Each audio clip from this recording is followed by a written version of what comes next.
So more FIFA 22 Ultimate Team card ratings have been leaked and revealed officially by EA Sports.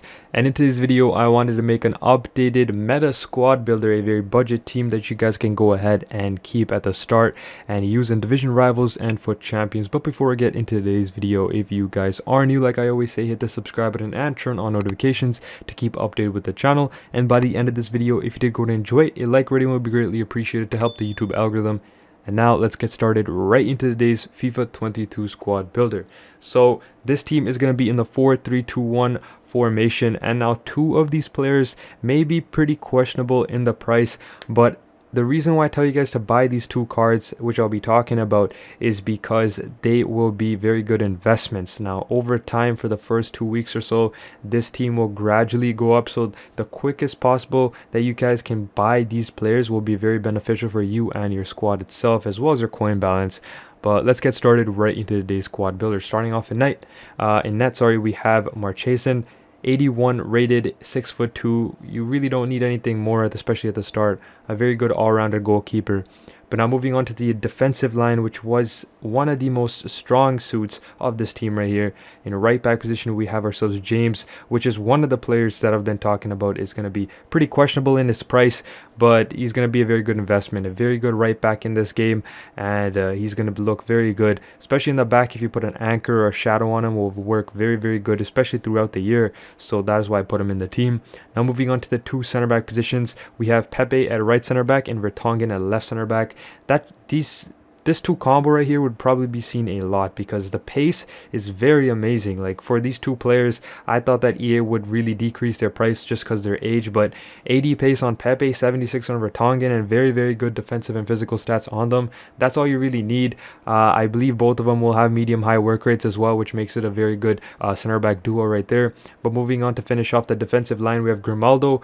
You can't really ask for more from a left back. Very good pace, very good dribbling, very good defending, physical, and passing stats.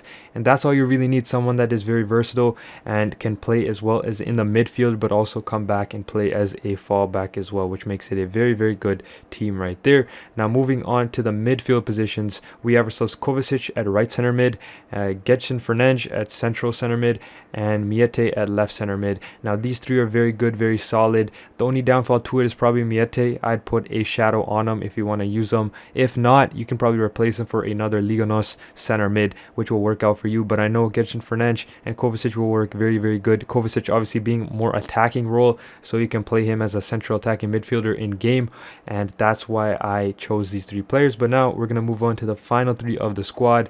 Rafa at right forward, Everton at left forward, and Joao Felix at striker. Now you may be thinking, why did I put Joao Felix in this team? Now the reason being is this is the second card that I was talking about, which would be somewhat expensive, and the second most expensive or first most expensive player on this team. Now why I put Felix and James in this team, like I said, they will increase over time just because of his popularity.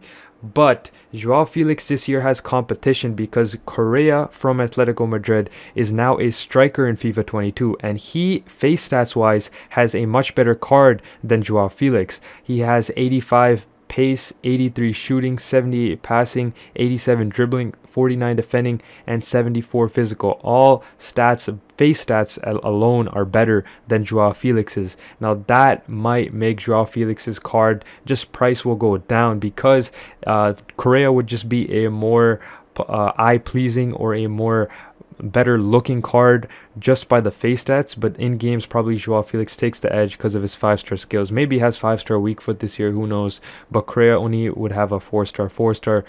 But that's why Correa's price would be a little higher than Joao Felix this year, and that's why I put Joao Felix in this team to make it a more budget team. Now, overall, I feel like it will not be more than 22,000 coins. That's why I titled this video of it being a 20,000 coin team. It's a very good attainable team that I really recommend you guys to purchase, especially at the very, very start. If you have that coin balance, I recommend getting Joao Felix and James as quickly as you possibly can, because those are the two players that will really inflate over time. But the rest of this team will be very affordable, and you can get them very, very cheaply and easily.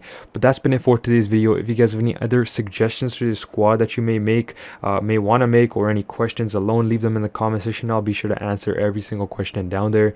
Now it's been your boy Nizian. I'll be catching you guys all in my next video. Peace out.